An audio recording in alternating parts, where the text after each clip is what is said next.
certainly must get some of the stuff woven for me right away. He paid the two swindlers a large sum of money to start work at once. They set up 2 looms and pretended to weave, though there was nothing on the looms. All the finest silk and the purest old thread which they demanded went into their travelling bags, while they worked the empty looms far into the night. I'd like to know how these weavers are getting on with the cloth, the Emperor thought, but he felt slightly uncomfortable when he remembered that those who were unfit for their position would not be able to see the fabric. It couldn't have been that he had doubted himself, yet he thought he'd rather send someone else to see how things were going. The whole town knew about the cloth's peculiar power, and all were impatient to find out how stupid their neighbours were. "I'll send my honest old minister to the weavers," the Emperor decided. "He'll be the best one to tell me how the material looks, for he is a sensible man, and no one does his duty better." So the honest old minister went to the room where the 2 swindlers sat working away at their empty looms. "Heaven help me," he thought, as his eyes flew wide open. "I can't see anything at all." But he did not say so. Both the swindlers begged him to be so kind as to come near to approve the excellent pattern, the beautiful colours. They pointed to the empty looms, and the poor old minister stared as hard as he dared. He couldn't see anything, because there was nothing to see. "Heaven have mercy," he thought. "Can it be that I am a fool? I'd never have guessed it, and not a soul must know. Am I unfit to be minister? It would never do to let that on, that I cannot see the cloth." "Don't hesitate to tell us what you think of it," said one of the weavers. "Oh, it's beautiful, it's enchanting." The old minister peered through his spectacles. "Such a pattern, what colours! I'll be sure to tell the Emperor how delighted I am with it." "We're pleased to hear that," the swindlers said. They proceeded to name all the colours and to explain the intricate pattern. The old minister paid the closest attention, so that he could tell it all to the Emperor, and so he did. The swindlers at once asked for more money, more silk and gold thread, to get on with the weaving, but it all went into their pockets. Not a thread went into the looms, though they worked at their weaving as hard as ever. The Emperor presently sent another trustworthy official to see how the work progressed, and how soon it would be ready. The same thing happened to him that had happened to the minister. He looked and he looked, but as there was nothing to see in the looms, he couldn't see anything. "Isn't it a beautiful piece of goods?" the swindlers asked, as they displayed and described their imaginary pattern. "I know I'm not stupid," the man thought, "so it must be that I'm unworthy of my good office. That's strange. I mustn't let anyone find out, though." So he praised the material he did not see. He declared he was so delighted with the beautiful colours and the exquisite pattern. To the Emperor he said, "It held me spellbound." All the town was talking of the splendid cloth, and the Emperor finally wanted to see it for himself. While it was still in the looms, attended by a band of chosen men, among whom were his 2 old trusted officials, the ones who had been to the weavers, he set out to see the 2 swindlers. He found them weaving with might and main, but without a thread in the looms. "Magnificent," said the 2 officials, already duped. "Just look, your majesty, what colours, what a design."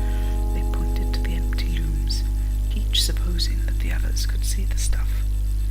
"What's this?" thought the Emperor. "I can't see anything."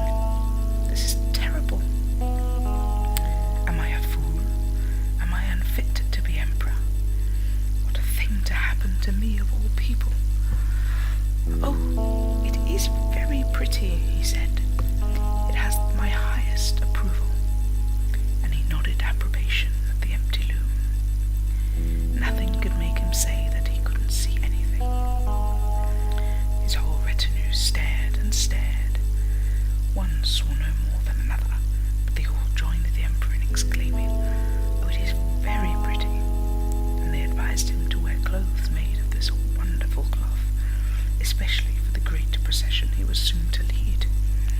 Magnificent, excellent, unsurpassed, were bandied from mouth to mouth, and everyone did the best to seem well pleased.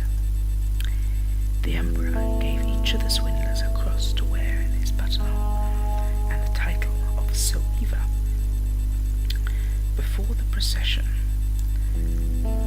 the swindlers sat up all night and burned more than 6 candles to show how busy they were finishing the emperor's new clothes. They pretended to take the cloth off the loom. They made cuts in the air with huge scissors, and at last they said, "Now, the emperor's new clothes are ready for him." Then the emperor himself came to the noblest nobleman, and the swindlers each raised an arm as if they were holding something. They said, "These are the trousers, here's the coat, and this is the mantle," naming each garment. All of them are as light as a spider's web. One would think he had almost nothing on, but that's what makes them so fine. Exactly, all the noblemen agreed, though they could see nothing, for there was nothing to see. "If your Imperial Majesty will condescend to take your clothes off," said the swindlers, "we will help you on with your new clothes, here in front of the long mirror." The emperor undressed, and the swindlers pretended to put his new clothes on for him. One garment after another, they took him around the waist and seemed to be fastening something. That was his train, as the emperor turned around and around before looking at the glass. "How well your Majesty's new clothes look! Aren't they becoming?" he heard on all sides. "That pattern, so perfect, those colours, so suitable. It is a magnificent outfit." The Minister of Public Processions announced, "Your Majesty's canopy is waiting outside." "Well, I'm supposed to be ready," the emperor said, and turned again for one last look at the mirror. "It is a remarkable fit, isn't it?" He seemed to regard his costume with the greatest interest. The noblemen who were to carry his train stooped low and reached for the floor, as if they were picking up his mantle. Then they pretended to lift and hold it high. They didn't dare admit that they had nothing to hold. So off went the emperor in the procession under his splendid canopy. Everyone in the streets and the windows said, "Oh, how fine are the emperor's new clothes! Don't they fit him to perfection?"